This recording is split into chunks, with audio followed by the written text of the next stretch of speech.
Yes, good morning, everyone.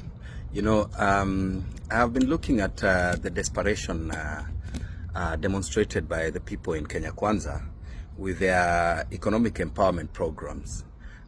It is a show that these people are rudderless, they are planless, and hence they think by bribing people in groups, they'll be able to hoodwink people to join their bandwagon of people who have failed our country. President William Ruto gave lofty promises. He gave very encouraging promises when he was running for office.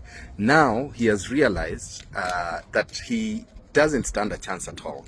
And the people or the pillars that made William Ruto president have virtually left him.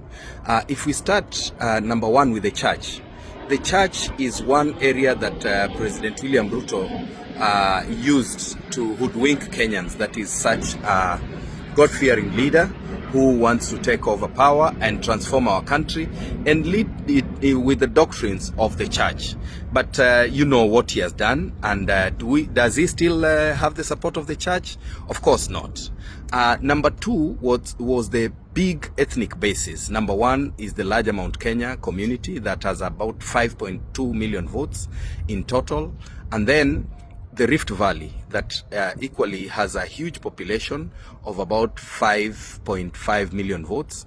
However, the 5.5 million votes of Rift Valley, you need to know 2.1 million votes of Rift Valley are people from the Mount Kenya region, and about another 400,000 from people mainly from the Gusii community and the Luhya nation. So does he have the ethnic bases? He has lost them.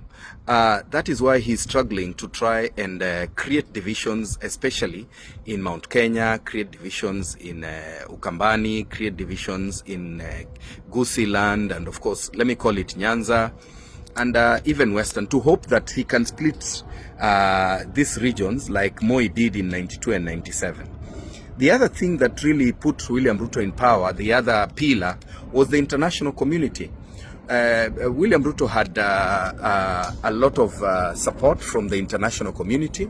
The caucus of the European Union ambassadors, while I was serving in his office, demonstrated that they had a leaning towards him, and they really tried to ensure he got a fair treatment. And when you have goodwill from the international community and even the American ambassador, a Chinese ambassador, and even from Russia, they seemed to have a soft spot for him. That worked very well for him. Does he still have that one? Of course not. They have left. He's trying to lean towards the east, but still, even those ones feel a little uncomfortable because he's been flip-flopping from his loyalty from the west to the east to, he hasn't been very consistent. The other group or pillar that made William Ruto president are hustlers. And when I talk about hustlers, it is not a generation. It is people from all walks of life in terms of age who identified with his narrative of trying to bring people from the bottom up. People who are who looked at themselves as downtrodden by the systems that had existed in the past. But does he have these people, the hustlers? He's the people he has ensured suffer the most.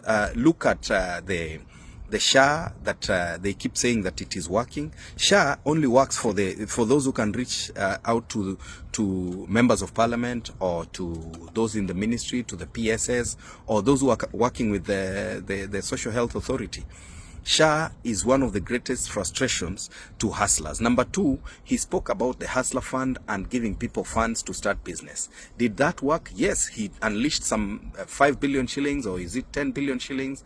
I can't remember the amount. But was it structured? Were people getting real money to start genuine business, or was it money to buy credit? Because like for me, a member of parliament, I could only qualify for about 500 shillings on at the onset. What business can someone start with 500 shillings? However small you think they are, that again is a community or a voting block of hustlers that he has lost. Hustlers no longer support William Ruto. The other thing that put William Ruto in power is sympathy. It is a huge, huge pillar that will put William Ruto in power. Even my mom used to tell me, mbona wanasumbua mtoto ya maskini? These people are frustrating William Ruto because he's a son of a poor man. They are frustrating Ruto because he does not have, his parents were not in power before. That is where the issue of the dynasties came up. The issue of calling Raila Odinga dynasty, Uhuru Kenyatta dynasty, because their fathers had served in government before. Does he have the sympathy he had in 2022? No. Let's go to professionals. Professionals are people mainly who are employed. And now, as we talk today, William Ruto has been aggressively attacking payslips of the employed people in Kenya with his housing, selfish housing levy that he has given business opportunities to his friends. And number two, the housing, the SHA deductions. Yet most of these people have other insurance covers that really are supposed to be taking care of their health insurance.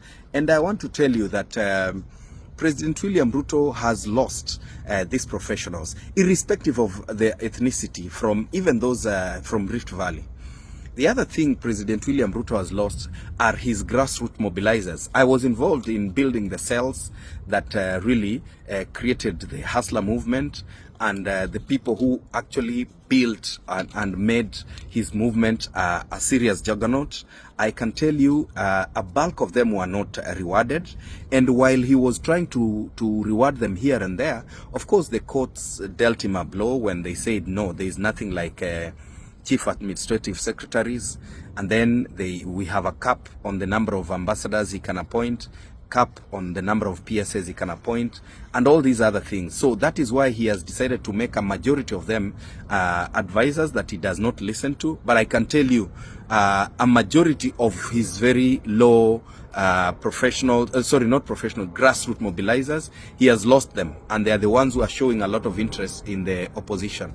When I talk about ethnic basis, I also mention you cannot be a genius in politics and you lose Rigathi Gachagua, who is such an eloquent speaker despite his accent. You know what the destruction Rigathi Gachagua has done to this administration. Number two, how do you lose Malala from Western? Such a gifted mobilizer, such a gifted communicator. That is a demonstration that you genuinely do not want to get another term. But what is important, President William Ruto, in his desperation, does not realize that for him to be re-elected, he just needs to work. He doesn't need to try and mobilize tribes. He needs to work. He needs to ensure things actually work for the people. The aggressive influence of business for his friends, especially in the steel and cement industry, has created a lot of job losses for other players in that industry. And I'm here to tell you today, President William Ruto lacks the strategic acumen he always had to try and win the 2027 election. Nowadays, he has tactics that help him move from day to day. He does not have a strategic plan on how he will mop up Western, he will mop up all this. That is why you see he is trying to ensure he has control of IBC. Hopefully it can help him. He has control of the police, he has control of the armed forces and all that. But I can tell you, even if Fred Matiang'i, Kalonzo Musyoka, Rigathi, all of them join William Ruto, Kenyans have decided that William Ruto has to go home because he cannot frustrate them like he has in his first term. Yet he is hoping to get a second term. When he gets a second term, what kind of oppression will he push down the throats of struggling Kenyans? Just imagine a second term to William Ruto. Some of us will not even survive. We'll have to seek asylum. And you know what he has done to our youth, what he has done to our economy, what he has done to our education, what he has done to health sector, the kind of the segmented development he's doing, discriminative.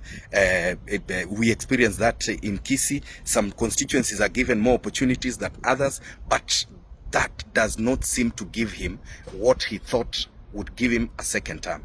Let's continue working together, reminding Kenyans that William Ruto has to go. But we don't want him to go through unconstitutional means. Let us wait for the elections. He'll definitely be going home. Thank you, and may God bless all of you.